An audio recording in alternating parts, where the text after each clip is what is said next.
Hi everyone, I hope you're having a great day wherever you are. It's a great day here in Gary. Uh, the window behind me has a fascinating story to it.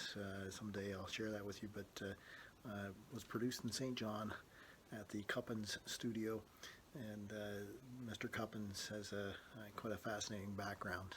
I'll share that with you someday. But today I just wanted to remind you of the old saying: be careful what you wish for because you might get it.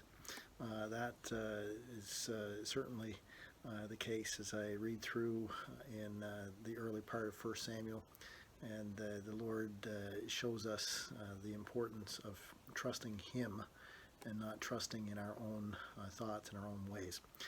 You see, the people of Israel had grown tired of the poor leadership that was being shown by Eli and his sons. And they came to Eli and said, "You're old," implying that he soon would be gone, and they followed that with, "Your sons are terrible leaders." They said, "We want a king like all of the neighbors."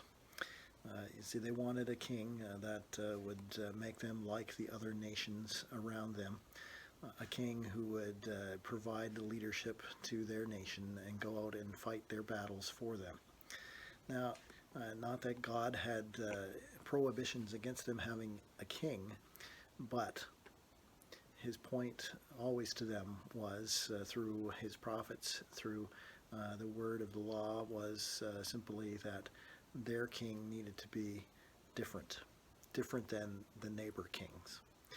Their king was to be a shepherd, a servant leader, and not the type of king that Israel was looking for. Well, what they asked for, they got. They wished for a king, and they got what they wished for. And God gave them Saul when they really needed David.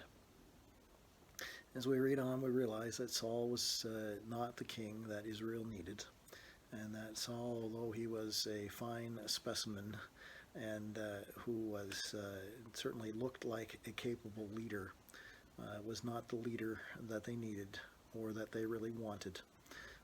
Instead, Saul did not provide them the leadership that was necessary, and God, by His grace, eventually provided them with the leader that they needed. And when David came along, that shepherd from Bethlehem, he provided them with the leadership that they needed. He was the king that God wanted them to have, and he was the king that they needed to have.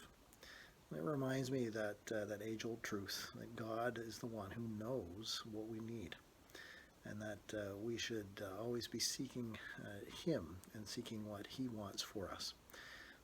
So sometimes when we think we need a king like the neighbors, we ought to be quick to go to the Lord and ask Him what it is that He wants.